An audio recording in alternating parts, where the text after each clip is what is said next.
శ్రీమాత్రే నమః. శ్రీమాత లలితా సహస్ర రహస్యనామ స్తోత్రములలో 4వ శ్లోకమునకు మనకి తెలిసిన కొన్ని అర్థము తెలుసుకుందాం. చంపక శోక పున్నాగ సౌగంధికల సత్కజ కురువిందమని శ్రేణి కనత్కోటీర మండిత.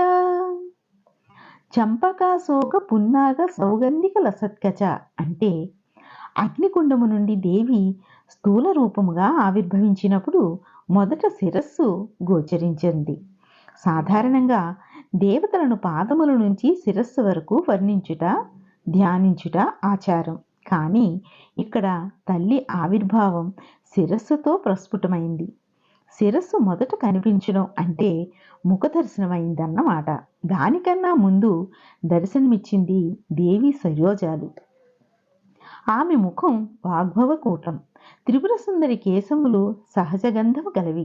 అవి తమ పరిమళాన్ని పుష్పాలలో శ్రేష్టమైన చంపకాది పుష్పాలకివ్వాలన్న సంకల్పం వల్ల చంపక, అశోక, పున్నాగ, సౌగంధిక పుష్పాలు ఆమె ధరించింది.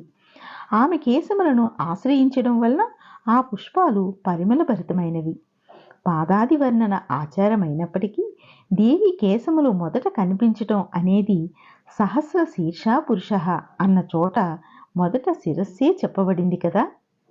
ఇప్పుడు కురువిందమని శ్రేణి కనత్కోటీర మండిత అంటే శిరోజముల మీద అలంకరించబడిన అమ్మవారి కిరీటం ఇక్కడ వర్ణించబడింది.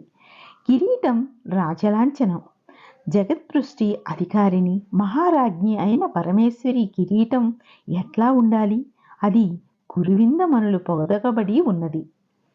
కురువిందమనులు అంటే పద్మరాగమనులు. ఈ పద్మరాగమనులు నీటి యందు పుడుతూ ఉంటాయి.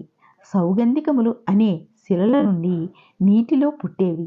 ఈ మనులు మంకిన పువ్వులు, దాసాని పువ్వులు, దానమ్మ గింజల రంగులో ఉంటాయి. ఈ మనులు అనురాగ గుణములు కలవని గరుడ పురాణం చెప్తుంది. కానీ మనులకు గుణములు ఉండవు కాబట్టి వాటి స్మరణ సుఖశాంతులను, శుభాన్ని ఇస్తుందని అర్థం చెప్పుకోవాలి. ఎర్రటి రంగులో ఉన్న ఈ మనులు రక్తిమ భక్తులకు శ్రీదేవి పట్ల భక్తిని పెంపొందిస్తుంది. శ్రీమాత్రే నమః. తరువాతి వీడియోలో 5వ శ్లోకానికి అర్థం తెలుసుకుందాం. శ్రీమాత్రే నమః.